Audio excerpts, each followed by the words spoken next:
and there was the kingdom of Judah in the south, which is more or less today the West Bank and Jerusalem.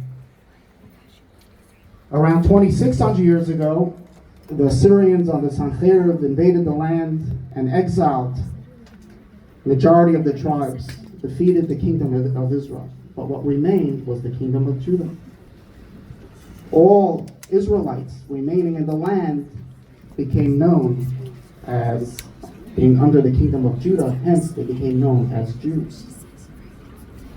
So when someone says a Jew is occupying the land of Israel, the very, very word Jew means we come from Judea, from the land of Judah, which is basically the West Bank.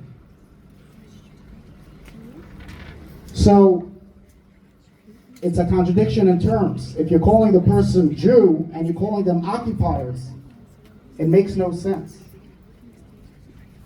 These are very, very simple facts that if we just take the courage to shine a light, we'll know that the truth, the history is on our side.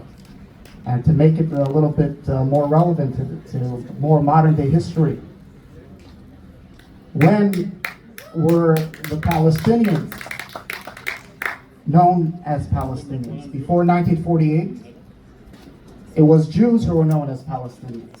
The Jerusalem Post, before it became known as the Jerusalem Post, was called the Palestine Post. The Israeli Philharmonic, before it was the Israeli Philharmonic, pre-1948, was the Palestine Philharmonic. Palestinian national identity was invented in opposition to Jews living in Judea, to Jews living in the land of Israel.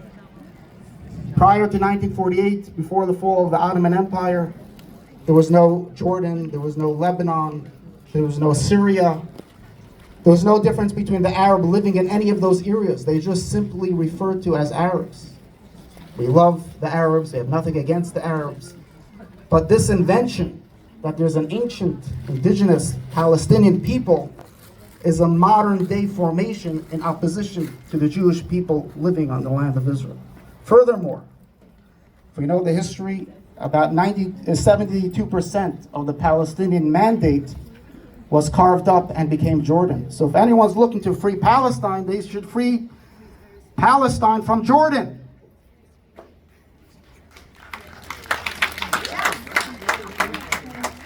Again, these are some basic, simple facts that if we just read up, become well acquainted with, we'll know that the history is on our side.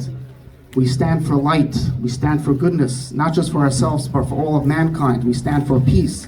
We stand for the betterment of all civilizations and societies around the world. And that's exactly what Israel, that's exactly what the Jewish people stand for. So we know that's on our side, history's on our side, the light, the goodness, the truth is on our side. So let us say together, Am Yisrael Chai.